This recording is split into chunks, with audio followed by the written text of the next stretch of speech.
Hello, hello, hello, and welcome to episode 78 of the Rent to Rent Success podcast. We have got a great episode for you today. Normally, we're talking rent to rent. Today, we're talking about wealth creation. We're talking about maximizing property values when you're buying assets. I know a lot of you are very interested in the BRRR, many R's strategy. And today I'm thrilled to be joined by Patricia Ogunfeibo. And Patricia is a property developer and a solicitor, and she loves sharing her 30 years of experience. She hosts an incredibly detailed step-by-step podcast called the Maximising Property Values podcast. If you want to maximize property values, you need to check out that show. Patricia is property through and through, and she says if she was cut, she would bleed property. Welcome to the show, Patricia. Stephanie, thank you so much for having me. Yeah, my family can like saying that I'm obsessed with property, and I think it's true. It's true. Can't help it. Do you know what you get? Yeah. Bug, and what can you do? You've got to go for it. You've got to go for it. So, Patricia, tell us a little bit about you and who you are, pre-property. Okay, so pre-property, I practiced as a solicitor, initially as a tax solicitor, which I absolutely love doing. And then children came along, and, the long hours in the city didn't really kind of go well with bringing up a young family, and I just felt that I was missing out on things, on my children growing up. So I left the city to work for myself, still as a solicitor, but working from home. So I was like a lot, around my children as they were growing up. So that was amazing. But all through this time, I was buying and selling property. Even before I qualified as a solicitor, I had, I bought my first property, and like most people, I bought, somewhere slightly bigger than what I needed. So I bought a 2-bedroom flat, and I moved into the very smallest room in that flat, the tiny room, the box room, and I let out the other 2 rooms. And so that flat actually paid for my law degree, literally, because my law degree was a second degree. And okay, people won't know this, but back in the day, the government actually paid for us to go to university, but they only paid for your first degree, and rightly so. They weren't going to pay for a second degree, so you had to pay for your second degree. So I paid for mine, and it was only, I think, 500 and something pounds a year in tuition. Wow, that was a long time ago. No, it was a long time ago. So it was quite easy for these rooms to actually pay that. So they paid for my tuition, they paid the mortgage, and they paid the rent, the utility bills in that flat. And that was my very first flat. That is phenomenal. And it's such a lesson for people who really want to get started in property. They can afford to buy their first home, and that's a great way of doing it. And it's what the Americans call house hacking, where you live in the property and you have roommates or housemates who also live there, lodgers. And with the UK government, you get, is it $7,500 that's tax-free on the rent-a-room? Yeah, rent-a-room scheme, yeah. So it's a phenomenal way to get started, Patricia. And I would love to know, tell us how it went on from there. Actually, I think it might have gone up to about 8,000 odd. Yes. But I don't know the exact figures, because it just doesn't feature in what I do at the moment. Right. So so from there, so I was there, kind of making the money, and the value was going up. Do you know what? In those days, we used to kind of so this was like me pre-children, in fact, pre-marriage, actually. And so we didn't used to go to like wine bars and places like that. We used to have like dinner parties, and we'd all sit around the dinner table, and everyone would be talking about how much their property had gone up in value, and we all felt really, really smug. It's like, oh my gosh, I'm so rich. My property's gone up by so much, and I've not even done anything, and blah blah blah. But it didn't take me long to realize that I was just deceived. We were all deceiving ourselves, because you have to live somewhere. So it doesn't matter how much your property goes up or goes down if it's where you live. because you've always got to live somewhere. And I learned about that in the 1990s recession. And I thought, right, okay, now I'm going to make sure that I buy extra properties, and that is where my wealth is really going to be. So up until then, I was like, sell that place and move into a bigger place, and sell that place and move into a bigger place.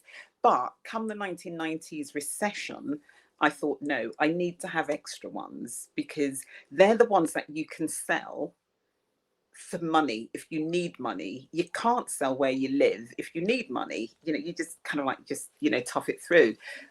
So we came out of that recession, and I went into property buying like it was going out of fashion. It was just amazing. And honestly, in those days, there's somebody that I recently met. She goes, don't be telling people about all of this. Don't let people know how old you are. And I just say, I don't care. It's the truth. But way back then, so like buy-to-let mortgages were only literally just coming in, and I had an amazing job. So I qualified for. So I was with Bank of Scotland, and they were offering like a £3 million facility. And it was, do you know what, we'll give you up to £3 million. You can buy as many properties as you like, as long as like you put down a 25% deposit. No, actually, I think it was 20% deposit. And as long as like the valuer values the property to be what you say you're buying it for. Oh my gosh. Oh my goodness. And also back then, sometimes you only literally had to wait for months before you could remortgage to get money out.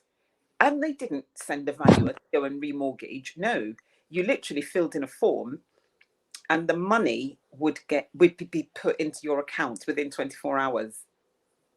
So Wow. this BRRR business, people have been doing it forever.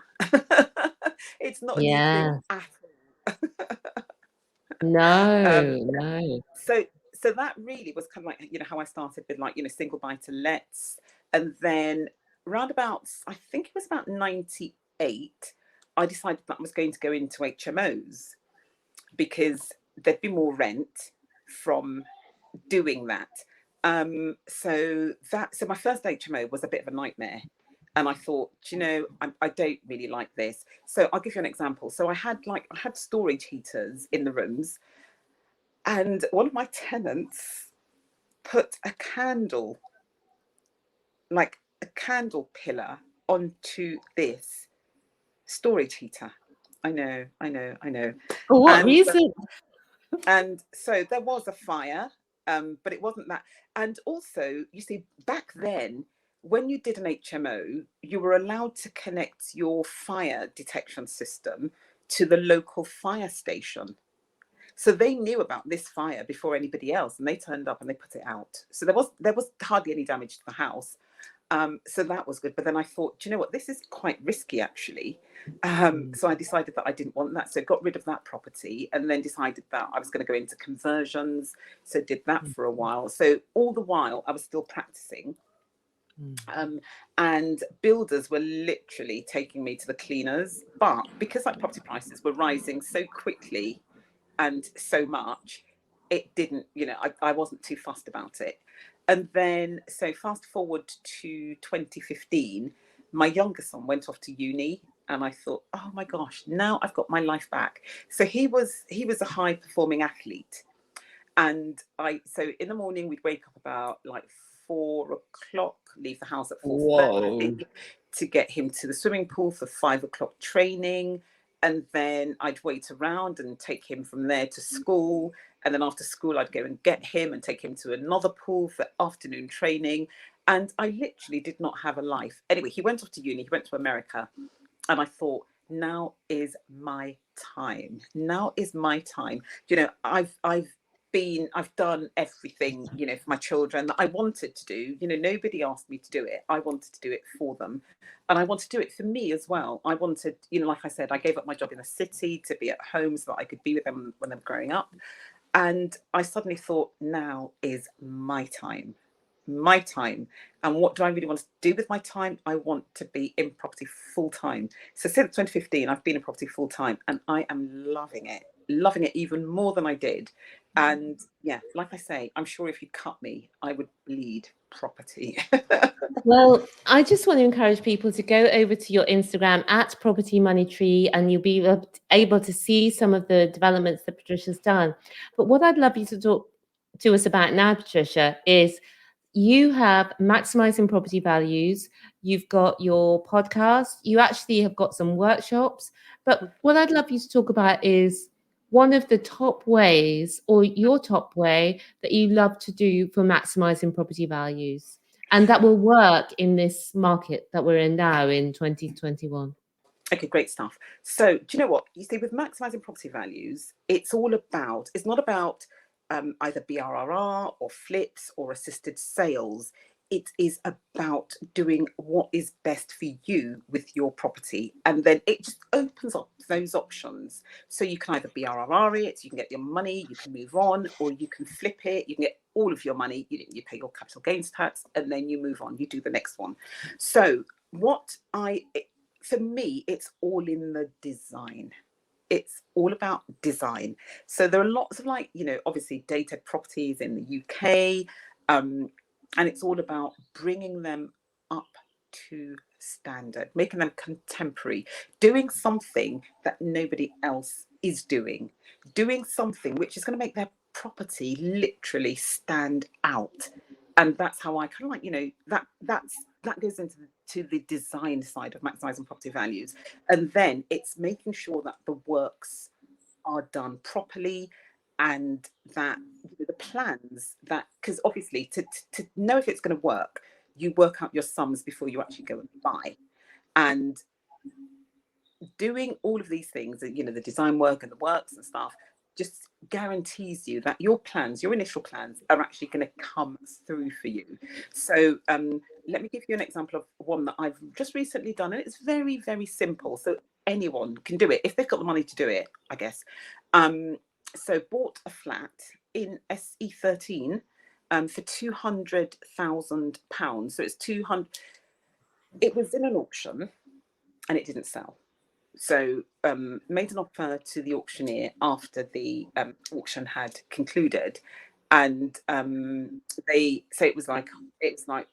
put on their website it's available for £200,000, and I then somebody else wanted to buy it as well. So the auctioneer said to me, "Well, offer another 150 and you can have it." So we offered 200,000, 150. So this was a joint venture thing that I did with someone else. So anyway, we bought it, did the works. So it was moving the kitchen, because the kitchen was actually quite big. So moving the kitchen from the kitchen, putting it into the lounge. So the lounge was like it was like a rectangle, and it really just was perfect for this sort of thing. So the kitchen was just like in one straight row. So the lounge was like 3.5 meters wide, and 3.5 meters is your ideal length for a straight run kitchen. It was just perfect. So did that, but before we did that, had to get the freeholder's permission, because this is a flat. So that took, oh my gosh, it took forever. But in the end, they came through. They couldn't say no anyway, but it was just a question of getting them to say yes and having that in writing, so that, when we came to sell it, it would just sell, without any hiccups. So moved that out. Now, there was a big cupboard in that kitchen. So again, adapted that. So it's now like a double wardrobe. And so the kitchen now is actually the main bedroom in that flat. And what used to be the only bedroom is slightly smaller than this now kitchen bedroom. And that's like the secondary bedroom. And the thing is, I don't know whether or not I should be actually out there selling this flat, because I said to the agents, I said, you guys should sell this on the basis that somebody buys it and they rent out that second room, because I just remembered how I started out in property. Yes. And it's all ready, it's all done with that in mind. So that's what I did. So when the agents came in, it was like, we're going to value this for 350 to 375. We can put it on the market for 375, or we can put it on the market for offers above 350. but we reckon really that it should be around about the 375 mark. So can you imagine, from like £200,000, spent 50, 375. We're not going to hold out for 375, and we have had an offer actually, but that was like for 340. But we'd said to ourselves, our floor is 350. So we said, what, pay another 10,000. So the agent's still talking to that person to see if they can kind of like get them up. They said, oh, that's all they can afford. And we're just saying, well, do you know what? We'll hold out for another few weeks and just see how it goes. But it's just been an amazing thing to do, and anybody can actually do that. Okay, so we will take a bit more money because we actually bought this cash, so we've not had to pay any like bridging fees or brokers fees or anything like that. But people can still do it and still make some good money, because people can just like key this into what they're doing. And in fact, I'm having a calculator made for me, which is going to be on my website, propertymoneytree.co.uk. And this calculator will allow people to key in their figures, and then it will tell them what they might make if they do a BRRR, or if they do a flip, or if they're doing an assisted sale. Assisted sale, I'm not too sure about, but it will definitely be like BRRR and flips. And people will be able to see immediately, from their screen, how much they can take out if it's a BRRR, or how much they can make if it's an ordinary flip. So yeah, so that's kind of like, that's in the pipeline, because it's all about, it's all about helping people. Because I can see a property being advertised, and immediately in my head I have a rough idea of how much I can make from that property, even before I start keying like figures into calculators or all this software. And that's only because I know my area, and I know the properties, and I know what they're going for. But for people who are not that experienced, or they don't know that, and I still will work my numbers, I will still crunch my numbers, so nobody should ever kind of like think, oh, do you know what, I think that's going to be worth that. Because sometimes, again, I do get it wrong, but this calculator is being designed to really help people who are just coming into property, and it will just show them really what they can and can't do. That is super duper, Patricia. I love to hearing about these deals, and that's an extra, is it 100,000 that you've made potentially on that one? Obviously, there's going to be a few costs, but it's a great way of doing things. When the average UK salary is £25,000, to be able to take on a property like this and make £100,000, that is going to change the game for most people. So I do encourage you to keep your eye on propertymoneytree.co.uk. At the moment, you can catch there the Patricia's podcast, but coming soon, there will be the deal calculator.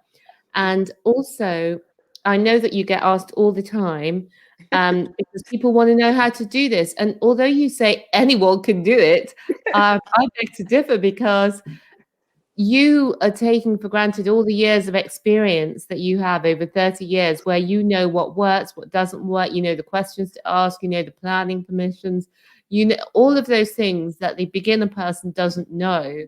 And that is why you finally caved and put on these workshops, because people have been asking you for quite a long time. And you can find out more about the workshops on Patricia's Instagram, and it's at Property Money Tree. And if you go to the profile links, there will be details there for you. Thank you. So I just wanted to comment on, that's one of the ways you've said, you've given your top two ways. Number one, design is really important for maximizing property values. And number two, this strategy of moving the kitchen into the lounge and creating a 2-bedroom flat from a 1-bedroom flat.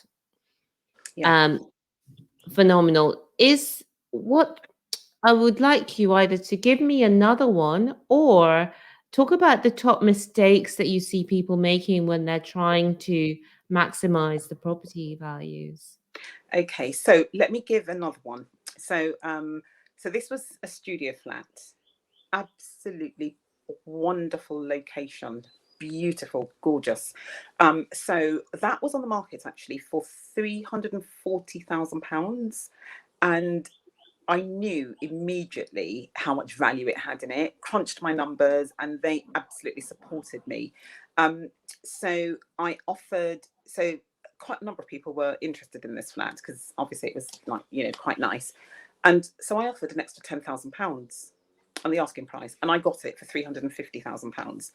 And I spent about £40,000 on it. And the reason why I spent this much on it was I had to put in new windows. And so the flat itself was in a building which is in a conservation area. So you can't just like change windows if you're in a conservation area. You have to go for planning permission to just change the windows. So I did all of that. And and the windows had to be, they were custom made. Sash windows, wood. So they cost a pretty penny. Yeah. But honestly, they look gorgeous, absolutely gorgeous. And then what I did was, so it had a small kitchen and a small bathroom next to one another, but the wall between the two of them was a stud wall. So I got permission from the freeholder to take that stud wall down to create a small bedroom.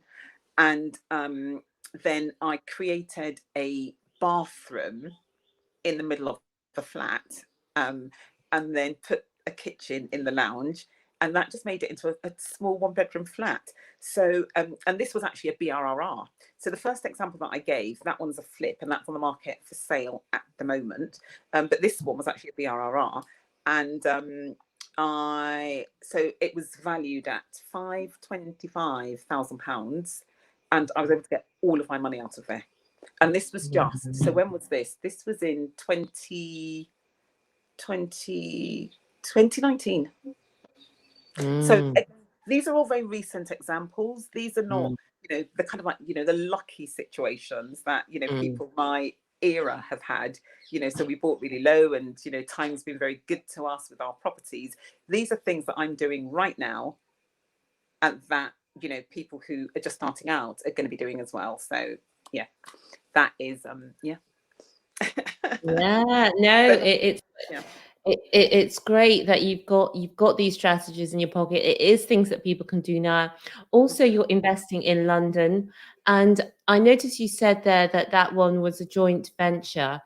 Is it an equity, a loan, or if you're able to at a high level give an idea of how you're working with people, because I know that's one of the questions that people often ask. Okay, great stuff. So this particular one, it's a joint venture equity. So he's put in actually all of the money. Well, no, not quite. He put in all of the money bar about 50,000. Now, the idea initially was that he was going to put in most of the money, then we were going to get a small bridge, and then, it was just going to be his money in there in the bridge. But the bridges, honestly, they were just faffing about so much, so it was like a £200,000 purchase. I think we were going to put in 150. No. We were going to put in more than half, so that the loan to value was less than £50,000, and they wanted personal guarantees from both of us. So I said, well, look, I'm happy to just give the personal guarantee, because obviously it's me that's found this deal. I believe in it. He's just, investing in me. I said, can't you just let me do it? I have more than sufficient assets to cover your, I didn't say measly 100,000, but, it's what it was. Oh, no, they weren't going to have that.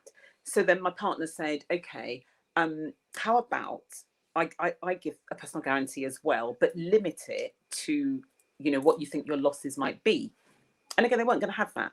And he just got really, really cross, which is understandable. So we're buying this really cheap flat, in London. Okay, sorry to people who might not be in London, but in London, £200,000 is actually quite cheap. So we're buying this really cheap flat. We're putting down like 6 figures already. They are lending more, less than half of the value of this flat. They are getting first charge on this flat.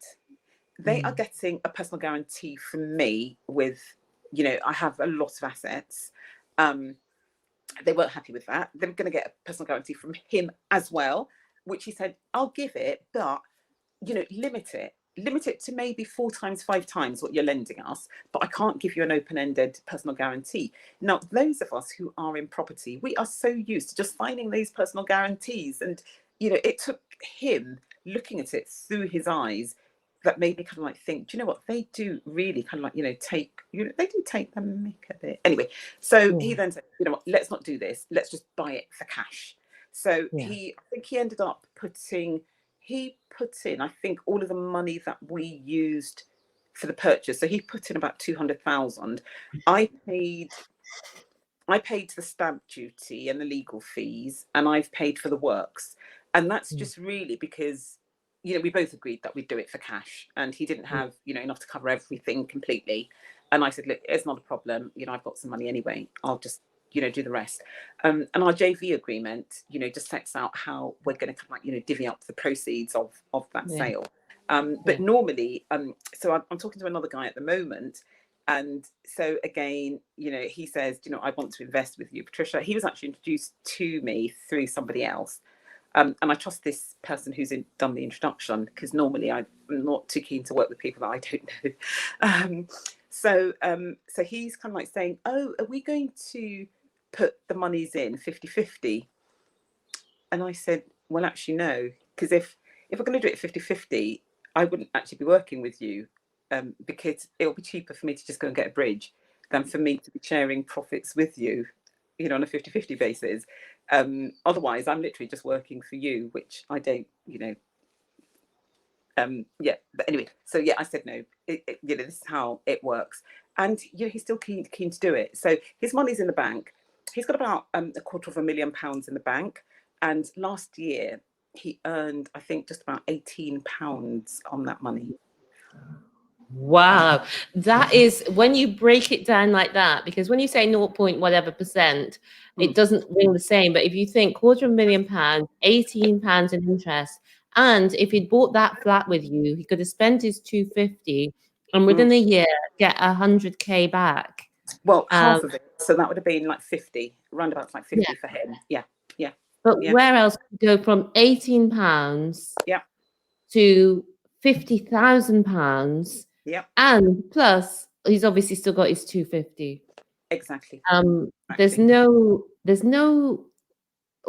are a few better ways to grow your money than that sort of strategy when you're working with the right people. And Patricia, you are most definitely the right people. Oh, thank you. What do you wish that you had known before you got started with all this property malarkey, Patricia? Do you know what? I didn't know that I would actually love it as much as I do. Because if I'd known that, I think I would have given up the law like ages before I actually did. But I saw myself as a solicitor, and I had to work as a solicitor. And it was only when, my son went off to uni that I thought, I don't want to practice as a solicitor anymore. I want to now live my own life. Because do you know what? Back in the day when I was growing up, it wasn't so much that I was told I had to do something or do something else, but I feel that I was funneled into, where I ended up. So I had a choice of becoming a lawyer or a doctor or a pharmacist. I think those are my 3 choices. And I chose the one that I loved, practicing the law. But if I had, like my children now, the one thing that I say to them is, do you know what, get your degree, which they both have. I said, and then do anything that you want to do. And I said, the reason why I said to them, get your degree, was because I had these friends and they were so wealthy, but neither of them, so it was like husband and wife, but neither of them had gone to university, and they had a complex. That's the only way I can actually describe it. They had a complex about not having gone to university, despite the amount of money that they had, and despite how wealthy they were. And that is what made me say to my boys, go to university, because then that way you will never feel inferior to anybody just because you didn't go to uni. And I guess, there'll be lots of people out there who didn't go to uni, who don't feel inferior, and that's absolutely fine. And that's how it should be, because nobody should feel inferior to anybody else. We all have different paths that we tread. But because of these two people, is why I said to my boys, but my husband and I have always said to them, follow your passion. Do something that you really enjoy doing. And do you know what? If you do it well enough and you enjoy it as much as you might believe that you do, the money will follow it. But I didn't have that option. And it wasn't until 2015 that I then thought, now I'm going to do what I want to do with my life. And, and it's property. And yes, they started doing it. So that's one of the things that I would do differently. If what I know now, I could put into the head of the younger me, I would have given up that law. Yeah, you would have been off. Yeah. So what is it you love about property? What's property done for you? Do you know what? It's given me a lot of freedom. I'm not going to lie. I'm not going to lie about that. It's allowed me to make choices. And I think half of that is because I'm really, really lucky that I got into it as early as I did. So I can, giving some examples, every now and again, people will contact me on LinkedIn. And the last one that I had, which was like a couple of weeks ago, maybe about a month ago, within the last month anyway, was, I've got £1 to £5 million to invest. Let's talk. Now, that sounds amazing. But you see, my property journey has given me the freedom to kind of like think, well, why would I want to do that? And I don't know this person, and I don't know what it will be like working with them. So I've not completely closed the door. I've just said I don't have capacity at the moment, and I will get back to them if I kind of like, see anything that, fits the bill. But I don't necessarily want to work with, if somebody's putting £1 million to £5 million into me and they don't know me, I think they're going to really stress me out. I don't do stress, not anymore.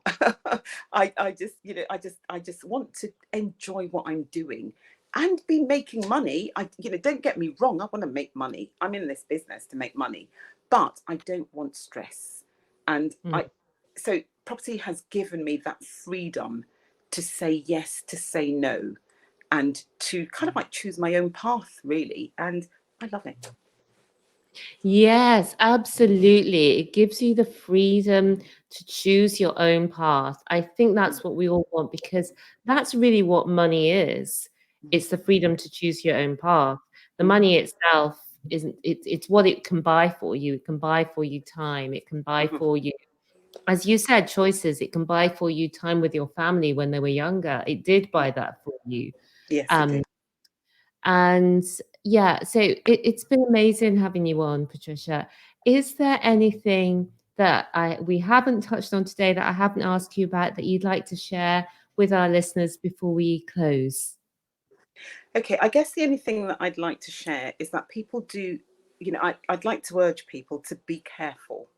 So, it may sound that it's, dead easy. Like you said, Stephanie, it's, what I do has come from a lot of experience. And I'd really just like to say to people, do be careful, do your due diligence, don't rush into bed with just anybody. Protect whatever money you have, and trust in yourself. Definitely trust in yourself, because again, I allowed people to kind of like derail me, along the line, because it's like, oh no, don't do that, that's too risky, anyway. Now I don't. I trust in myself, and it and when it goes right, there's that feeling of satisfaction. I've done this and I was right. And property is just, there are so many things that people can do. I love the design side of things. I've always been creative. All of my family are creative. We all draw, we all paint, we all do things. So it's just natural for me. And people should just find what they really enjoy doing and just go for it.